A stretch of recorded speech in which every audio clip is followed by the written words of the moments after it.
I want a child. With you, nothing would make me happier. If you're enjoying this story, please take a moment to like this video and subscribe to our channel for more heartfelt content that touches the soul. Your support means everything to us. The champagne flute trembled slightly in Elise Montgomery's manicured hand as she watched him from across the crowded charity gala. James Parker stood in a corner, his rental tuxedo slightly ill-fitting but somehow more dignified than the designer suits surrounding him. He wasn't supposed to be here, a kindergarten teacher among Manhattan's elite, but fate had other plans. What Elise wanted, Elise got. And tonight, she wanted something that her billions couldn't buy, his daughter. Elise had everything money could purchase, the penthouse overlooking Central Park, the private jet, the empire she'd built from nothing. At 42, she'd conquered the business world, but her doctor's words echoed in her mind, "Your chances of conceiving naturally are extremely low." For the first time in her life, Elise faced a problem her wealth couldn't solve. Until she met 6-year-old Lily Parker at the Children's Hospital where Elise donated millions. The little girl with curious eyes and a brave smile despite her temporary illness had captured Elise's heart instantly. When she discovered Lily's father was a struggling single dad, a solution crystallized in her mind, one that seemed perfectly logical to someone accustomed to acquiring whatever she desired. James felt her gaze before he saw her approaching. The woman whose name graced buildings across the city was walking directly toward him, determination in every step. "Mr. Parker," she said, extending her hand. "I'm Elise Montgomery. I believe we have something important to discuss." He had no idea how completely his world was about to change. 3 weeks earlier, James had been rushing through his morning routine, trying to get Lily ready for school while simultaneously preparing lesson plans for his kindergarten class. The apartment was small but cozy, filled with Lily's artwork and photos of her mother, Sarah, who had died of cancer when Lily was just 3. "Daddy, my tummy hurts," Lily complained, her usually bright face pale. James felt her forehead, burning hot. One emergency room visit later, Lily was admitted with a severe case of appendicitis requiring surgery. The hospital bills would devastate them, even with his insurance. As he sat beside her hospital bed watching her sleep, the weight of single parenthood had never felt heavier. A knock at the door had interrupted his worried thoughts. A woman in an impeccably tailored suit entered, introducing herself as the hospital's benefactor who was visiting patients. Something about her seemed familiar, perhaps from business magazines or news reports. She spoke kindly to Lily when she awoke, seeming genuinely charmed by his daughter's resilience and imagination. "Your daughter is extraordinary," she'd said before leaving, handing James her business card. "If you ever need anything, please don't hesitate to call." He'd tucked the card away, never imagining he would hear from Elise Montgomery again.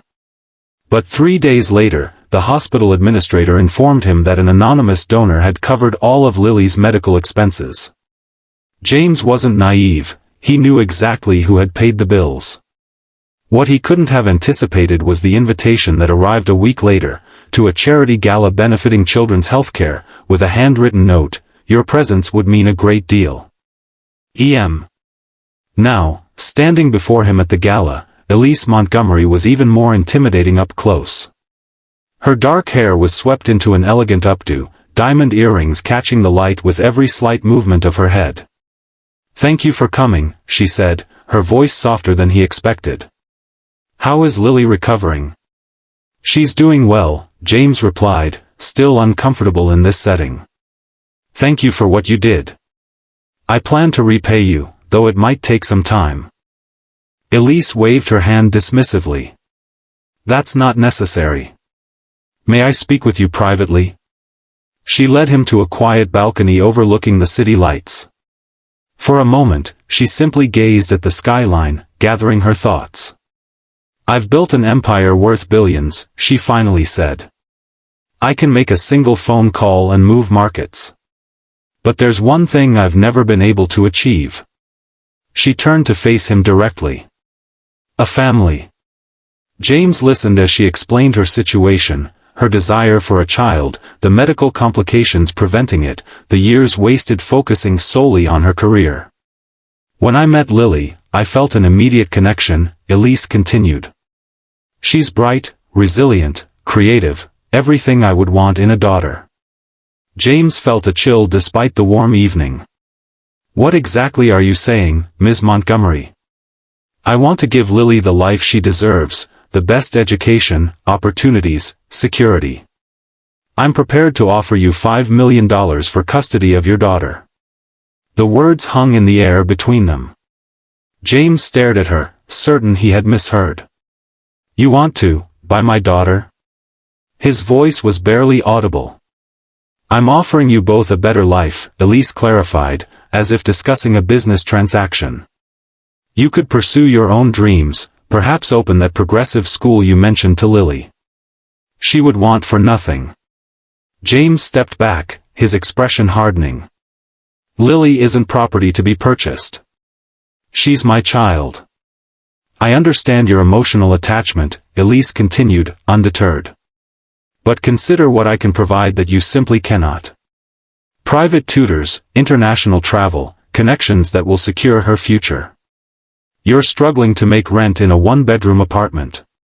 You don't understand anything about being a parent if you think it's about what you can buy, James said, his voice rising slightly. Excuse me, Ms. Montgomery. I need to leave. As he turned to go, Elise caught his arm. 10 million. And you could have visitation rights. James gently removed her hand. There isn't enough money in the world. The following morning, James was helping his students with an art project when his classroom phone rang. The school secretary informed him that Elise Montgomery was waiting in the principal's office to speak with him. Tell her I have nothing to say, James replied. She's already convinced Principal Davis to find a substitute for your class, the secretary said apologetically. Minutes later, James reluctantly entered the principal's office to find Elise sitting calmly, looking out of place in her designer suit amid the modest school furnishings. This is inappropriate, James said immediately. My workplace isn't somewhere for us to continue this conversation. I apologize for the intrusion, Elise said, standing. But I needed to see you.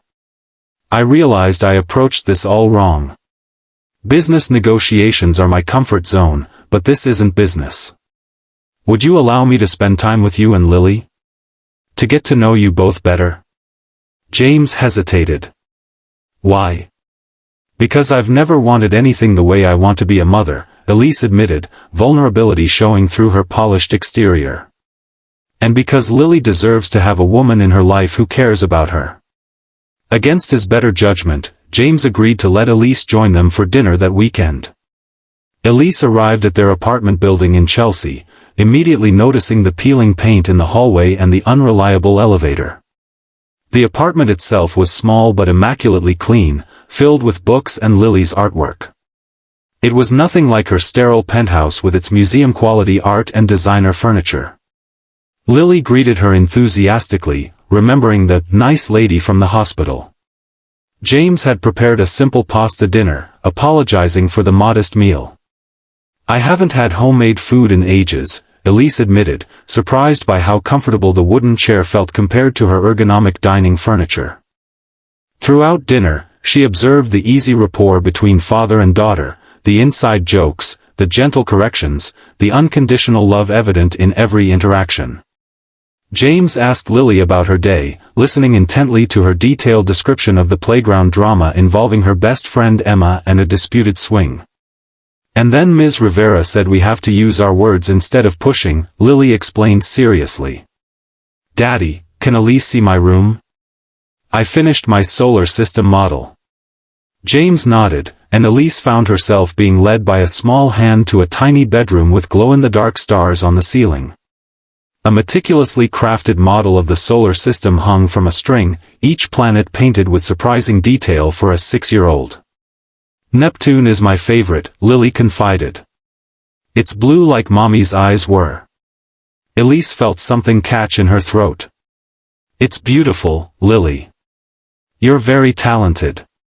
Daddy helped with the hanging part, but I did all the planets myself, she said proudly. Do you want to see my books?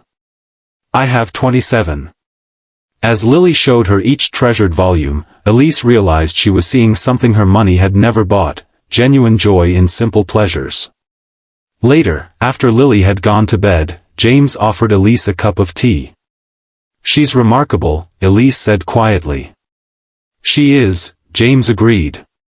She's also still grieving her mother, even if she doesn't always show it. She needs stability, not disruption. Tell me about Sarah, Elise said, surprising herself with the request. James's expression softened. She was a kindergarten teacher too, that's how we met. She loved rainy days, hated cilantro, and could name every constellation. When she got sick, she made me promise to make sure Lily would always feel loved and secure. You've kept that promise, Elise observed. I've tried. It hasn't been easy. He hesitated. Why don't you have children of your own? Surely there are other options, adoption, surrogacy? Elise stared into her tea. I've been on waiting lists for adoption for years. My age and single status push me down the priority list. Surrogacy is complicated legally in New York.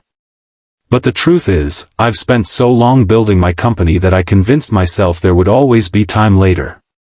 Now, at 42, I'm facing the consequences of those choices. And you thought buying someone else's child was the solution? James couldn't keep the edge from his voice. I thought I could give her opportunities you couldn't, Elise admitted. I see now how arrogant that was. Over the following weeks, Elise became a regular presence in their lives. She joined them for weekend outings to museums and parks. She attended Lily's school play, sitting beside James and cheering loudly when Lily delivered her one line as a tree. She even learned to cook simple meals under Lily's enthusiastic but not particularly helpful guidance. James watched this transformation with cautious optimism. The ruthless businesswoman was still there. He'd overheard enough phone calls to know she could eviscerate competitors without remorse, but around Lily, she softened. She listened. She learned. One evening, after Lily had fallen asleep during movie night, Elise helped James carry her to bed. You know, he said quietly as they returned to the living room, there are other ways to be part of a child's life besides being their parent. What do you mean? Elise asked, gathering her things to leave. Lily's birthday is next month. She's been asking if you'll come to her party. Elise paused. I'd be honored. But James, can I ask you something?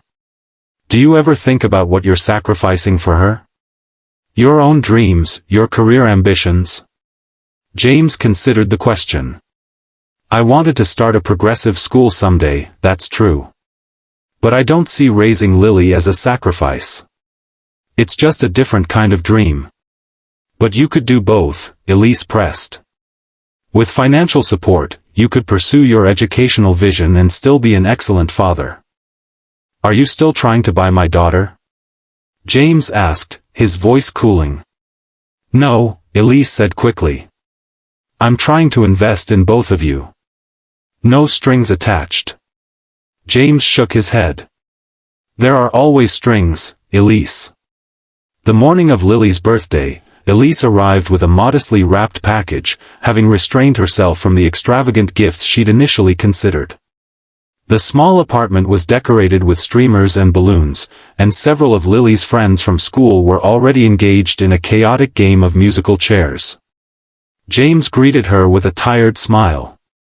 Fair warning, 6-7-year-olds hopped up on cake is basically Lord of the Flies with pigtails. Elise laughed, feeling strangely at home amid the childhood chaos. When it came time for presents, she watched nervously as Lily unwrapped her gift, a telescope, not the most expensive model but one suitable for a beginner. For stargazing, Elise explained. Your dad told me you love the stars. Lily's face lit up. Like the ones Mommy and I used to watch. Can we use it tonight, Daddy? Of course, sweetheart, James promised, giving Elise a grateful nod. Later, as the party wound down and parents collected sugar-crashed children, Elise helped with cleanup. She found herself in the kitchen with James, both of them scraping frosting from plates. "Thank you for the telescope," he said. "It was thoughtful." "I'm learning," Elise replied. She hesitated, then continued, "I have a proposal for you, but it's not what you think." James raised an eyebrow but continued loading the dishwasher.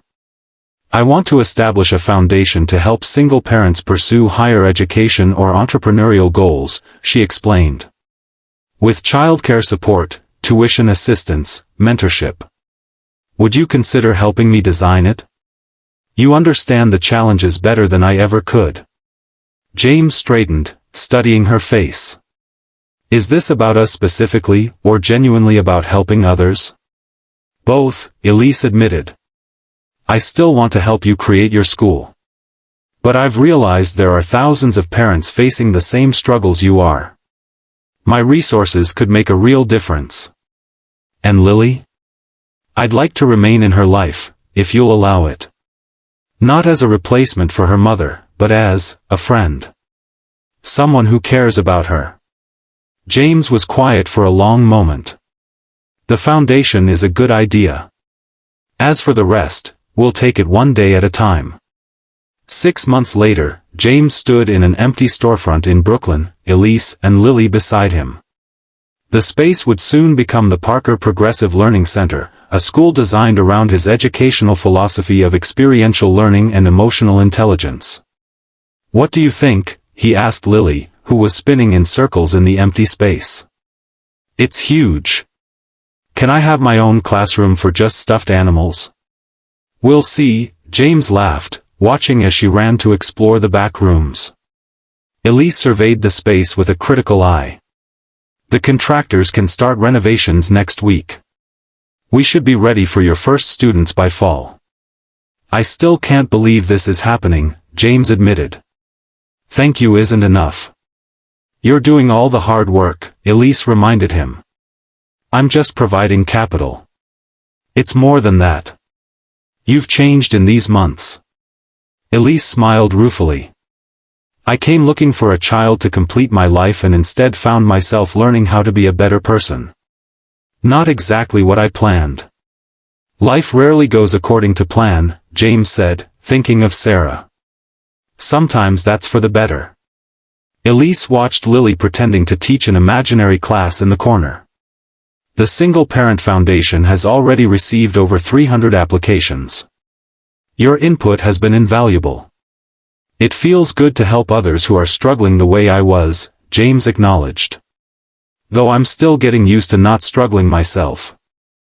Their relationship had evolved into something neither could have predicted, not romance, but a deep friendship built on mutual respect and shared purpose. Elise had found family, not by purchasing it but by earning her place through genuine care and support. James had found a partner in his educational mission and a positive female influence for Lily. "Daddy! Elise!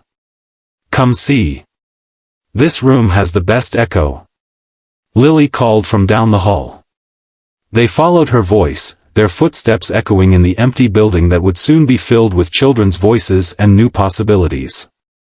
3 years later, Elise sat in the back row of the Parker Progressive Learning Center's auditorium, watching as Lily, now 9, performed in the school play.